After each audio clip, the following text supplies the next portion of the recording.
Hey guys, welcome to another episode of Smash JT. In this episode, we're going to talk about game publishers that are abusing microtransactions, people who are buying these microtransactions, and then these gamers who keep defending the use of microtransactions in the first place. Spoiler alert, those last two are usually the same person.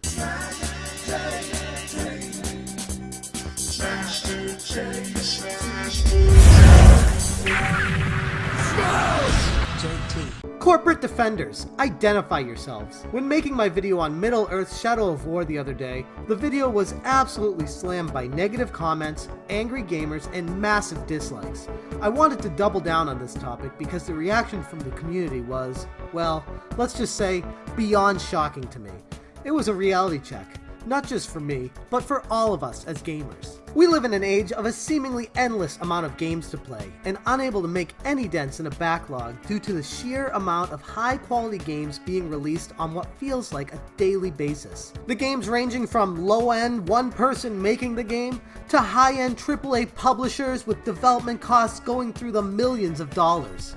We're going to focus on those billion-dollar AAA publishers in this video because there seems to be this gang of corporate defenders, for lack of a better term, ready to fire at anyone attempting to shed light on these dirty, greedy, slimy practices of AAA publishers. When commenting on microtransactions, you have to understand I take into account the fact that these so-called additional features such as bonus levels, characters, costumes, cheats, etc. used to be free. They used to be included in nearly every game ever created, and in many non-AAA titles still are. If you care to argue that these costs of additional features are higher due to game production costs being higher in this modern age that we live in, which, by the way, you're more than welcome to argue any points you want, you're just gonna be wrong. And I'm gonna automatically retaliate and call you out on your BS. The production costs of physical media, digital and discs versus yesteryear's cartridges, lowered the manufacturing cost dramatically. Pairing that with the fact that these games in question typically sell upwards of 10 million copies or far more when compared to games of yesteryear that were praised when they hit 1 million sold. Like every business, the game industry has changed. It has grown tremendously over the years, and with it, so have the poor business practices that once successfully implemented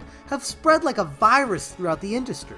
As far as AAA publishers are concerned, EA, Take-Two, Ubisoft, WB, Blizzard, Microsoft Studios, the list really goes on forever. They seem to be unable to get out of their own way when it comes to squeezing gamers' purses and wallets. These guys just can't help themselves. These corporations are often, if not always, publicly traded entities, and when speaking about a stock price, shareholders' eyes are dollar signs. They don't see a game, they don't see a gamer. They see money. Lots of money. And money is the beginning and the end of where their care lies. The game doesn't even necessarily have to be a good game. While the Metacritic score has been shown to at times directly correlate to sales, in many cases it's not. Marketing goes a long way in this medium, and if you get the players chatting about the next big Call of Duty or Destiny or Shadow of War, you've already won with the sales, even before the game releases. I'd like to address one elephant in the room, and that's the corporate defenders. For those corporate defenders in the room right now listening to this, identify yourselves. Take a good look in the mirror and ask yourself, why the f*** am I defending these guys? These publishers don't give two craps about you guys. They care about your money, and if they're able to entertain you along the way, they know that increases their chances of getting more money. It's really that simple. And you guys might be out there saying, hey, I play these games, but I don't buy any of these microtransaction crap. I don't deal with any of that. You're buying the $60 game. That's contributing to the problem because these companies don't even care if everyone buys the microtransactions. It's sugar on top. It's free money that they're taking from gamers. And the more they play these games, the more likely they're going to fall for buying some microtransactions along the way.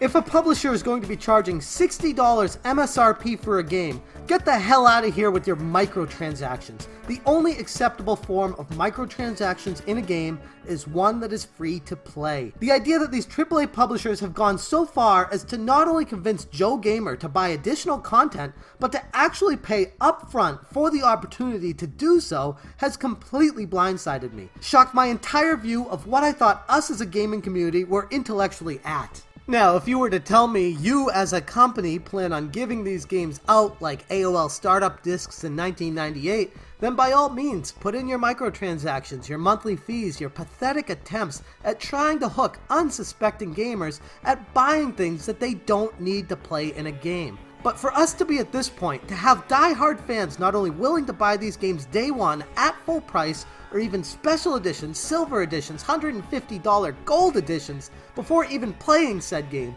it speaks volumes for the state of the video game industry on the whole.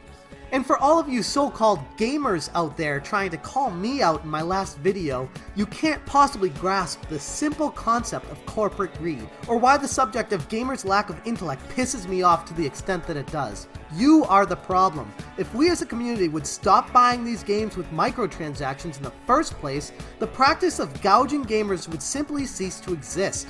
Last year, the Wall Street Journal said EA made $1.2 billion in revenue from selling add-ons, additional content, microtransactions. The industry as a whole made $4.78 billion, and this year, that number is projected to come in at $5.21 billion or more. And at the exponential rate that these profits are rising at from microtransaction purchases, I can't wait to see what we're going to be at in 10 years. This money is not needed to make the games, nor to afford to pay the development costs. This is profit. The people that make the games get laid off after making the games, and all this extra money goes to corporate profit. And the only way we're going to stop this practice is to collectively stand up together and say no. Although, to be honest, judging from the alpha male idiotic comments in my previous video, we're a long way away from that glorious day. Maybe someday we'll wake up and this problem will just magically fix itself. But until that happens, I'm gonna keep ranting when I feel like it.